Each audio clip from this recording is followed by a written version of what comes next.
Spencer, tell us how you first got involved with Bristol Cars. What was your first contact with them? It was really after the racing team packed up in 1955 after the big accident at Le Mans. Yeah. Father had a filling station in a market garden pretty near the Bristol factory, and the pit mechanics from the racing team were redundant, and they came and rented some sheds off my father. I was then aged 10, so I was immersed in it for 3 or 4 years with these chaps working in father's shed. Right. That was the connection. I think you were at Le Mans too. I was, yes, briefly. And that was the bad year, that was 55. That was 55. And I didn't see the accident, but I saw the aftermath of it. That must have been catastrophic because the race wasn't stopped. No, it went on. It went on. Mercedes withdrew. Bristol's, in fact, did go on to the end, but never raced again afterwards. The crowd scene must have been appalling. Oh, horrible, yes. Yes. Yes. I can't actually recollect it awfully well now, but there's some pretty horrible images. Yes, yes. But then, you were 10, in your early teens, you were seeing these guys. Who were they? Ken Evans was the one that I remember best of all, Yes. and I think is still alive up at Wickwar somewhere. Yes. The panel beater was Vivian Hunt, Yes. and there was another chap called Eric Strange. I know Vivian Hunt is dead, and I'm not sure about Eric. But Ken Evans really was my mentor in all this, and I've still got some of his tools downstairs now. Wow. Are they not autographed, unfortunately? No, but I know which ones they are. Right, brilliant. So do you get a bit of the magic? Do you get a bit of his magic when you hold the tools? I pick up this little file or whatever it is, and I think that's Ken and me at the age of 10. So was that sort of mentoring, was that an important part of learning about engineering for you? It was certainly what inspired my enthusiasm for cars and for engineering generally. Yes. Yes. But you had a bit of it genetically as well, because your dad had a garage or a filling station. Well, it was a filling station, but he was primarily a farmer and a horseman. Oh right. And he could drive, but he wasn't a great car enthusiast. Right. Which road was that in Frenchay? It was just on the Bristol side of the Frenchay Hospital. Okay. And the filling station's still there. Yes. Yeah. Yes. It was on the old Gloucester Road. But then your career went.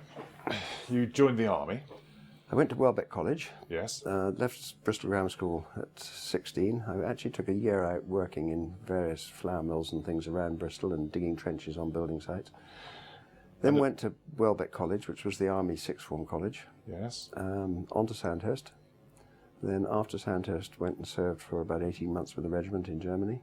In fact, an armoured engineer regiment, a tank regiment, which of course was heavy engineering again, and both maintaining the tanks and the engineering we were doing with them.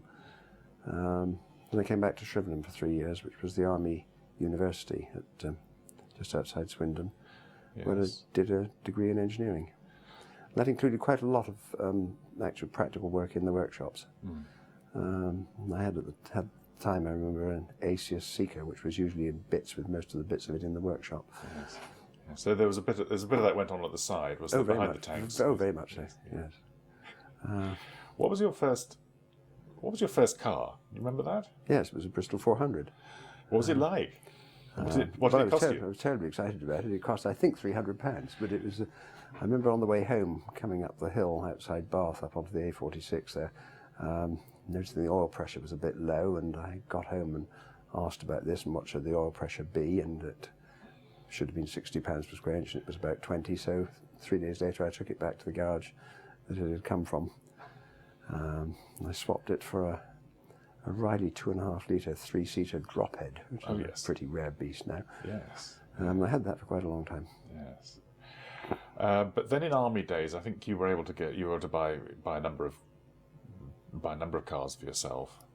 Well, I was jolly lucky because Father still had the filling station. There was a bit of car trading going on, so I could manage to acquire all sorts of quite interesting things. And I had Bentleys and Gondas and several Bristols and Rileys, and usually had an interesting car about. And eventually got into Aston Martins. Had a succession of Aston Martins. Yes. Then back into Bristol's again, and I found a 406 derelict in a hedge out at Steeple Ashton. Right. Still in the army. Restored that in the garage at home. Was there any history to that car? Well, it transpired latterly that it had been Sir George White's. Right. Can't have a better history. That was all right. So I was the third owner of that one. Yes. Anyway, as a result of that, several local Bristol aficionados saw what I'd done to this 406 and said, would I do some work for them? Yes. So after I retired from the army, I set up in the garage at home initially, which had a nice pit in it because I had built that with all the right facilities in it. So I started working in the garage at home on local customers' Bristols. Then pretty quickly grew out of that and had a unit on a local industrial estate. Started employing people, and we ended up with 5 units there. That was Sutton Veny. Out of Sutton Veny. Yes. You probably remember it. Yes. Then we had a row with the landlord when the roof of one of the old Second World War barrack huts fell in, and eventually moved into this place. Yeah. So you moved here in '94. That's right. What was it? What was it particularly that made you focus on Bristols? What was it about them? What was it about the cars? Because I'd grown up with them, I'd always had a huge love for them. I admired the engineering hugely. Yes. And of course, because I'd started, as a result of my 406, started doing work on Bristols, and it was all by word of mouth. And we just really grew into it. But it struck me it was very much of a niche market with not many people specialising in them. So it's proved to be, really. There was really nobody, was there? Well, there was Paul Bird in Bristol. Do you remember? Do you remember? All too well, yes. Right. I do remember Paul. Yes. He was playing about with it a bit. Yes. Brian May, Brian of course, in was... Birmingham, yes. Yes. And that was about it. There was Yes. nobody really doing it terribly seriously, frankly. And a lot of garages, a lot of specialist car restorers would take on a Bristol, but with varying results. Yes, and we still see the results of the... So a certain amount of tidying up after other people, I think. And we're still doing it. Yes. We're still doing it. Good, a good income to be had from that. Did you see the 401 downstairs with the side cut out of it? Yes. Well, that was restored 8 years ago. Right. And all the rest had been plated over, and it had just really created an accelerating rust sandwich, so we're now doing it properly. Because people think Bristol cars don't rust, but in fact the aluminium corrodes in very interesting ways. Yes, and the steel underneath corrodes. Yes. And that's accelerated by the aluminium. And the two together. As do Rolls-Royces and Aston Martins and all other similarly constructed cars. Yes, yes. So you've told us a bit about about the mentoring, and you've told us about the engineer that you admire. Any tricks of the trade? Any trade secrets that you picked up along the way? I suppose if they're trade secrets, they'll remain secret. They'll remain secret. Yes. What is very interesting over the 20-odd years we've been doing it is how things have changed, and we're doing jobs now which we weren't doing 20 years ago. Yes. Because they didn't need doing 20 years ago. Yes. For example, the rather complicated rear suspension units in the 2 litres and the V8s. Yes. We never took one of those to bits 20 years ago. Now we're doing a succession of them and restoring the old 400 Bristol rear shock absorbers. Yes. And I don't think anybody else is doing that at all. And we've now done dozens of them. So things progress. Corrosion takes place, obviously, and continues to accelerate. But techniques of preservation of the cars have improved enormously too. I think had the cars been properly well protected when they were built, first of all, particularly inside the chassis and inside outriggers and things, we wouldn't have a lot of the problems that we're getting now. And certainly the modern protective paints and wax oil and things like Dinitrol and things like that, we can put a car together now that will probably last very much longer than it has already. Well, the shock absorbers the rear shock absorbers on a 400, they're 60 years old now. So time goes past, and these things do wear out eventually. Everything wears out eventually. Everything, including the owners. And what about the owners that you've come across over the years? Have they changed? Have we evolved in some sort of Darwinian way, or got older? Yes, got older. There are very few young owners. Yes, there were enthusiastic younger owners when I first started, and they've just gone on getting older with their cars, and we don't find very many young owners. This is slightly worrying too. Yes. Where does the future lie? Not sure where the next generation Where the next generation is coming from. There are one or two very enthusiastic. But I think by definition, the values of the cars have increased, and the people who can afford them and afford the time to run them inevitably are going to be at least middle-aged. Yes, yes. But they're all the owners are idiosyncratic. Right. They have to be. Yes. It's an idiosyncratic car, which is not very many people know much about. And this is really a consequence of Bristol's marketing, I think. If you didn't know that they existed, you couldn't have one anyway. Yes. Do people ever ask you to do regrettable things, or do you have to guide them in the right path sometimes? I said they're idiosyncratic. Some of them are pretty strong-minded too, Yes. and they do certainly sometimes want some rather odd things. I can remember one chap had a 403 restored, and he wanted us to paint it a very lurid hue of peacock blue. And I said, no, I'm not going to do this. This is not a Bristol colour at all. And he said, I'm paying, you do it. Right. And we did, and in fact it turned out to be absolutely stunning. Yes. Yes. Now we do get the odd people who want some pretty odd things done, and I tend to resist. Try and keep things as original as you can. If you modify things too heavily, you usually introduce unreliability, and you make it very difficult for somebody else to mend it. If you keep it reasonably standard, you can somebody else can mend it. Go back there You again. can go back again. Somebody... People are after more and more tuning, different wheels, all sorts of odd things. There are some improvements I do approve of. I mean, for example, putting an overdrive into a 403 or a 404 is a good thing to do, and we've done lots of those. Putting disc brakes on is a good thing. Remote gear changes, but I'm really rather anti going for sort of severe modifications to the engines, because you gain something at one end, you lose something at the other. Yes. Yes. So do modern pistons have much to offer to a Bristol engine, for example, or modern bearings? Or has the specification not changed very much over the years? Not much. We're finding that we do have to improvise wherever we can. I mean, you can't get the bearings for the 2-litre engines anymore, not original pattern ones. So we improvise. I think we use Alfa Romeo main bearings and Hillman Avenger main shells, for example, and have to modify them a little bit to suit. Yes. Camshafts have proved to be quite a problem recently. Crankshafts have been made. There's now talk of some firm actually casting new cylinder blocks. Yes. Yes. But again, these are problems we didn't see 20 years ago. The cylinder blocks were all right then. Now they're beginning to get very thin and porous, and there probably is now a market for somebody to actually cast some new ones. And of course, the people with Cooper Bristols consume them. Well, that's what's making it worthwhile doing it. That's what's driving Cooper Bristols and AC Aces and BMW 328s and things is making it that worthwhile. Which fetch much higher prices. Much higher, yes. And of course, Cooper Bristols get through engines regularly as they consume them. If they're driven hard, they do. Yes. But probably BMW 328s actually have driven prices up as much as anything else. Right.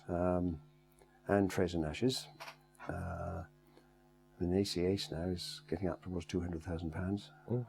Some of the Fraser Nash, rarer models of Fraser Nash using a Bristol engine are probably £500,000. So this makes it worthwhile casting new blocks and making new crankshafts and things. Yes, yes, and Bristol prices, the prices of Bristol cars themselves have never really followed this. No, never. I mean, trend. Probably the average Bristol still is worth under £30,000. Yes. And one or two of the rarer, more exotic ones are worth considerably more, but there's very little that's worth much more than £100,000. It's odd that, isn't it? How do you explain that? The fact that Bristol's never did very much racing, yes, for one thing. They only had their 3 years at Le Mans. They were very successful, but it was only in class. They never won Le Mans or did anything like Lagonda did or Aston Martin did. Secondly, the cars have never really been used very much for competition, so they haven't had a lot of exposure that way. They didn't make very many convertible cars, which has probably restricted the market a bit. And again, it goes back to Bristol's marketing policy. You know, they were very, very low-key marketing, so they never acquired the cachet of, for example, Aston Martin. And of the two, because you've had a number of Astons and a number of Bristols. When it comes to the points of fine engineering, where would you place the two in comparison with each other? I think Bristols were a little bit more innovative. Yes. And there's a bit more adventurous in their engineering, rather like Lancia were. Yes. I wouldn't describe an Aston Martin as agricultural, but it is robust. More robust, perhaps. No, perhaps not more robust, but it hasn't got quite some of the nice features that the Bristols had. You probably gathered that my big love is the 2-litre Bristols rather than the V8s, but the bread and butter tends to be the V8s. We're expressing ourselves very tactfully here in case owners of lesser breeds are watching this. No, I do say to some of the V8 owners that eventually the discriminating Bristol owner ends up with a 2-litre. Yes. And it is quite amazing how many start out with V8s because they think they're newer and more modern, therefore better. And after a few years of immersion, they think, well, perhaps a 2-litre wouldn't be a bad thing. Coming back to the point about Aston Martins, we found out recently that actually a batch of DB4s were made at the factory, or the body shells were made at Filton. I think they were DB4 GTs, right? And I think they weren't built by the car company; they were built by the aircraft, by Bristol Aeroplane Company, not the car division. Right. And certainly Sid Lovesley and people in the car division have no recollection whatsoever of these cars being built, although they undoubtedly were built because there's a picture of a lineup of them. Yes. So people don't buy Bristols for investment. They'd be foolish if they did. I think they'd be foolish to buy any car for an investment. You buy what you like, and if your taste is good, somebody else will like it as well. We noticed in the middle of the credit crunch that there's still plenty of demand for restoration and repair of these quite expensive cars. To what do you attribute that? I think people are looking almost for an alternative investment. In fact, we've had 2 customers recently who said, I'm going to buck the trend and I think now's the time to spend some money. Yes. And we've got 2 really serious total restorations going on at the moment, both of which have come up since the beginning of the credit crunch. Yes. One on a Bristol 404, which came from South Africa, and another one on a Seeker, which is downstairs at the moment. So this is a different category of customer to the average old car enthusiast. These people who, and perhaps it's a different sort of money they've got as well. People with some money in the bank who now decide they want to do something with it. Yes. But I don't envisage them making profit out of this. Oh no, in fact, almost certainly not. They'll have the benefit of enjoying the result. For a long time. Okay, which brings us to the V8s. We haven't said very much about those, but you've worked extensively on all of them, and you've owned most models of Bristol yourself, haven't you? I've had at least one of almost every model, and even briefly a 411, but I've had nothing later than a 411. Nothing since. I do have my sort of favourites too. Do tell. I think the 400 is fantastic for the quality of its build, and I always say Bristols didn't actually know how to make cars; they knew how to build aeroplanes, so they made the 400 like an aeroplane. Yes. I think the 403 is a fantastic car. The 406 is another favourite. Funnily enough, I'm not a great fan of the 404. I think it's a slightly flawed car.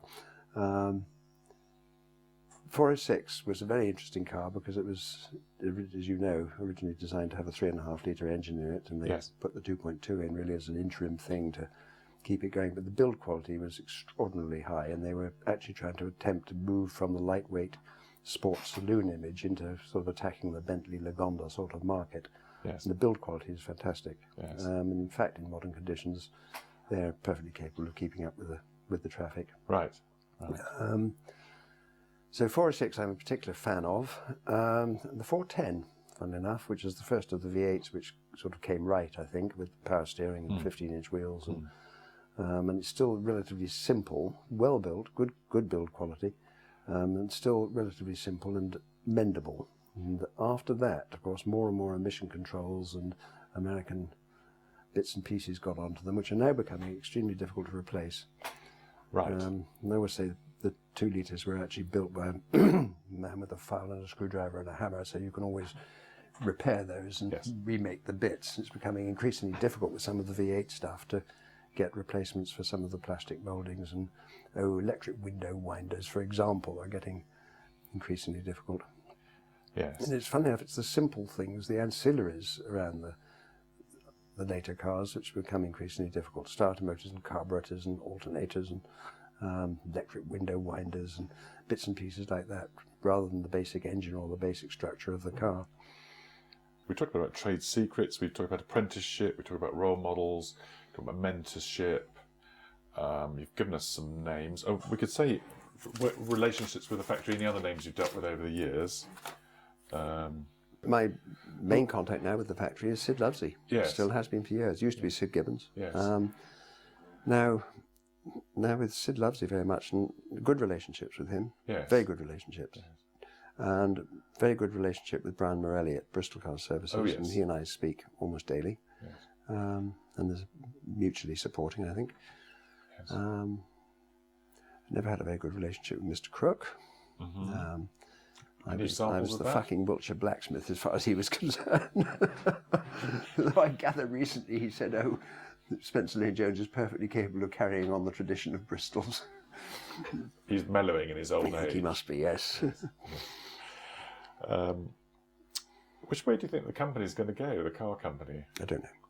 I don't know. I'm not privy to what's going on there, what the backing is. Or I know that Toby Silverton, from what I hear and see, is doing his very best to pull it together and to re-establish good relationships with the club, which is very important. Yeah. Any other names? Anybody else you dealt with at the factory? We mentioned Sid Gibbons, we mentioned Sid Lovesley. No, they're very suspicious of me at the factory, of course, and they're very reluctant to even let me in through the gate, let alone the front door, and I've never ever been in the workshop. Right. Well, maybe that'll change. That's not actually true. I did go in the workshop one day when I had my ACS Seeker in the mid-60s, and I felt it wasn't going awfully well as I was driving down the newly opened M4. I thought, I'll go and see Sir George, and I did go and see Sir George, and he said, oh, come and have a cup of tea. I'll find the man who built your engine for you. Right. And about 20 minutes later, whoever it was came back and said, I fixed it. And I don't know what he did. He obviously twiddled the carburetors and reset the timing and probably cleaned the points or something. Yes.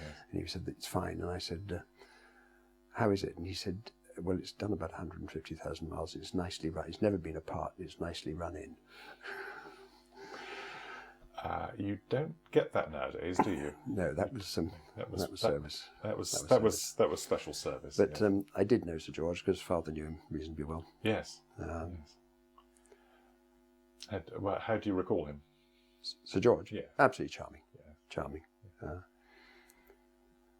And do anything for the company, really, and for his customers. Yes. I remember looking at all sorts of different models, and the ones I never looked at twice were the 405 drop heads, because they'd mostly be full of water and leaves, and people would swan around in them, but they'd appear to be falling to bits. And then now, of course, they're one of the most popular there is of the production cars, really. Yes, one of the most. Largely helped by Geoffrey Herdman, actually. Right. So Geoffrey's been a role model for other owners to aspire to. To a 405 drop head. In many cases. It's one of the few cars, actually, the models which is actually almost financially worth restoring. Right. Although I always think they look a bit misfortunate with the hood up, but very elegant with the hood down.